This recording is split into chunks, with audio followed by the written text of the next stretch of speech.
Welcome, gentlemen, to this video lecture on the second half of the causes of the American Revolution.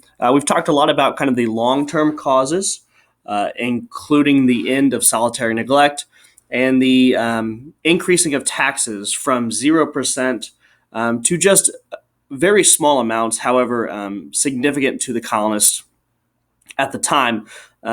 Our third kind of instance in which it's going to cause major rebellion within the 13 colonies is rights violations. Um, this is when the colonists start to believe that their natural rights are being taken away. It's no longer a financial matter or necessarily a, um, a governmental matter. It's more of their natural rights being taken away. One of the key instances that started this kind of movement, one of the rebellion related to rights, is the Boston Massacre.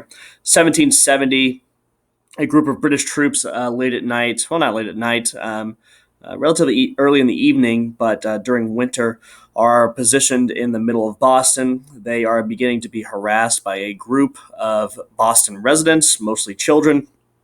The crowd grows and grows and grows until eventually the crowd is overwhelming. We're talking close to 200, 250 people are harassing just these two British soldiers. After reinforcements are called for, the British officer attempts to stop the interaction between the crowd and the soldiers. There's an accident. One of the guns goes off of the British soldiers. Soldier falls to the ground. Other soldiers fire their guns into the crowd. Crowd disperses in a panic. When the smoke clears, 5 colonists are dead. Now, this was a really big deal, especially after you see how the colonists portrayed the event. This was clearly an accident. Things that just kind of happen when you're in this kind of situation. But if you look at the image that the colonists put out, this is a very famous image called the Bloody Massacre. It's very clear in this image that the British officer is commanding his soldiers to fire at the crowd. Well, that just really wasn't the case. That's another instance of historical bias that I think is a great example from our early history of that concept. Regardless, the British tried to alleviate the problem by repealing all taxes that they had placed on the colonists, except for one, the tax on tea. The tax on tea is just kind of a show that the British king can and will tax the colonist if he so chooses.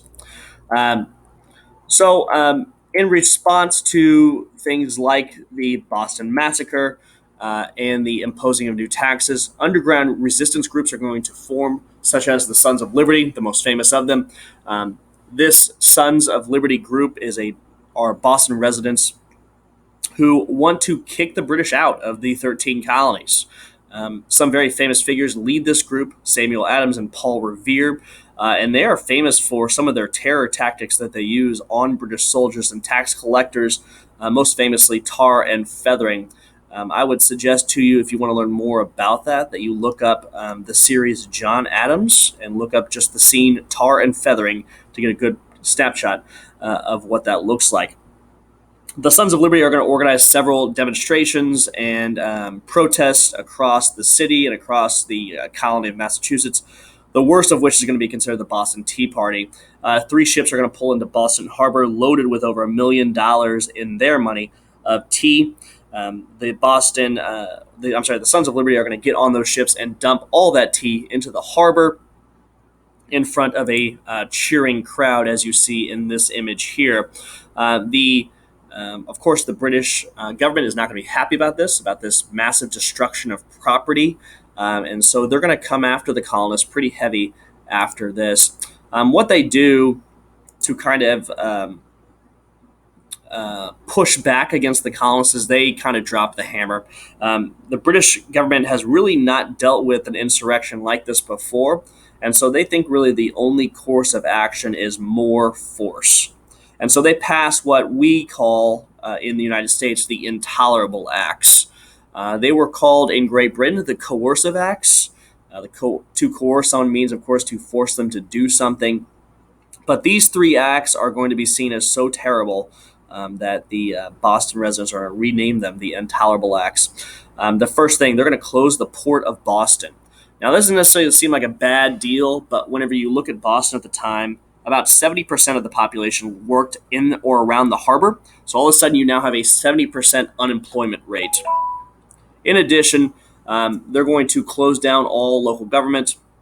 And lastly, new soldiers are going to be brought in from the frontier. About 2,000 are going to be brought into the frontier, from the frontier into Boston.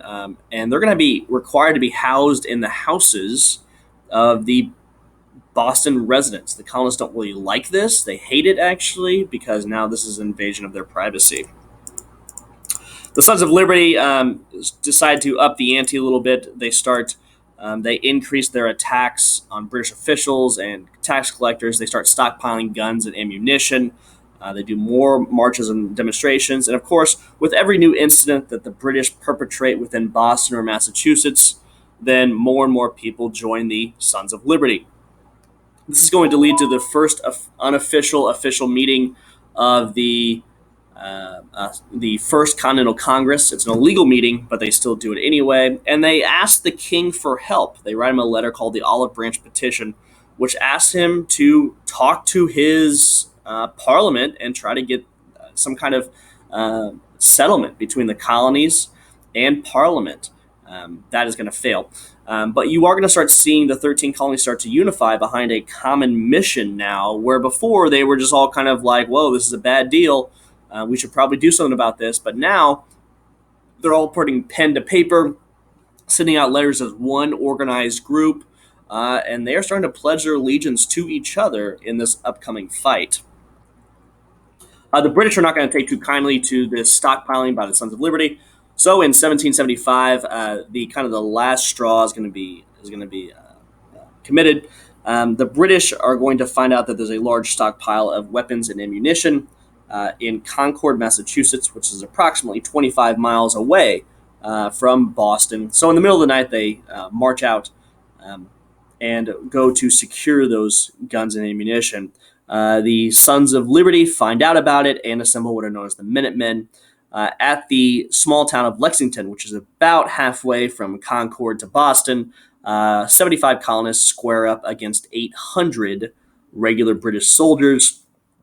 This is the famous shot heard round the world, in which for a couple hours, actually, the colonists and British square each other off. They kind of stare each other down with nothing happening. Then all of a sudden, there's a shot that was fired. No one knows by who. Cough, cough, historical bias.